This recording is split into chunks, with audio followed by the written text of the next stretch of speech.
Hi అండి. ఎలా ఉన్నారు అందరూ? బాగున్నారా? Good morning all. ఈరోజు వీడియో ఏంటంటే మామిడికాయలని దించడం అండి.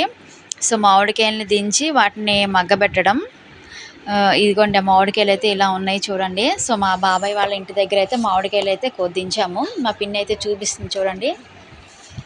పూరి మామిడికాయలంట ఆటిల్ని. పూరి మామిడికాయలు అంటారంటండి ఆటిల్ని. సో, అవి ఓన్లీ మగ్గబెట్టుకోవడానికే ఉంటాయంట. పచ్చడి చేయడానికైతే పనికిరావంటండి అవి.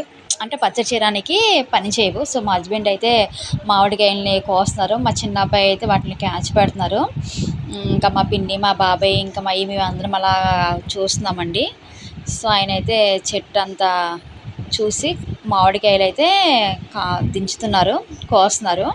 సో, వాటినైతే దించేసి ఓ పక్కనైతే పెట్టారండి. అదిగోండి ఆ గోను సంచులు అయితే ఉన్నాయి. చాలా మామిడికాయలైతే దించారు. మా బాబాయ్ క్యాచ్ పెడుతున్నారు. అదిగోండి.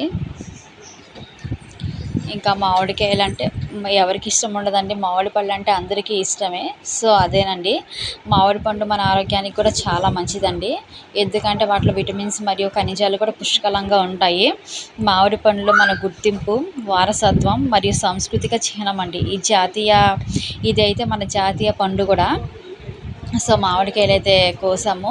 కోసిన తర్వాత వాటినైతే గోను సంచిలో పెట్టేసి అయితే పెడతారండి. సో, మా పిన్ని, మా బాబాయ్, ఇంకా అది ఈ చెట్టు ఏదో చెప్పారండి, నేను మర్చిపోయాను. కనుక్కొని చెప్తానండి. సో, ఇదిగోండి మా పిన్ని వాళ్ళ మొత్తం బ్యాక్ అనమాట. ఇది ఒక తోటలాగా ఉంటుంది. సో, దాంట్లో కనకాంబరాలు, ఇంకా తమలపాకు చెట్టు, ఇంకా అన్నీ అయితే ఉన్నాయండి. కనకాంబరాలు, మందారం. సో, కనకాంబరాలు అయితే మేము కోసి అయితే వాటిని అయితే మాల అయితే కట్టాము. కనకాంబరాలు అయితే కోసామండి. చాలా కనకాంబరాలు అయితే వచ్చాయి. నేను అయితే కోసాము. వాటిని కోసి మాల అయితే కట్టాము. కట్టిన తర్వాత మాల అయితే చాలా పెద్దగానే వచ్చింది. ఇంకా మామిడికాయలు అయితే దించేసామండి. చాలా దాదాపుగా ఒక 400 కాయలు అయితే వచ్చాయండి. సో, పువ్వులైతే కోసిన తర్వాత చాలా పువ్వులైతే వచ్చాయండి. పైన మా బాబాయ్ కూడా కోస్తున్నారు మామిడికాయలు. కోసి కొన్ని అయితే మామిడికాయలు కిందన పడిపోయాయండి. అవైతే దెబ్బలు తినేసాయి.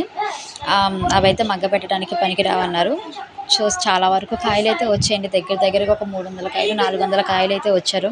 మా వారైతే చెట్టు ఎక్కి ఇంకా దిగనంటున్నారు. దిగండి అన్నా సరే దిగట్లేదండి.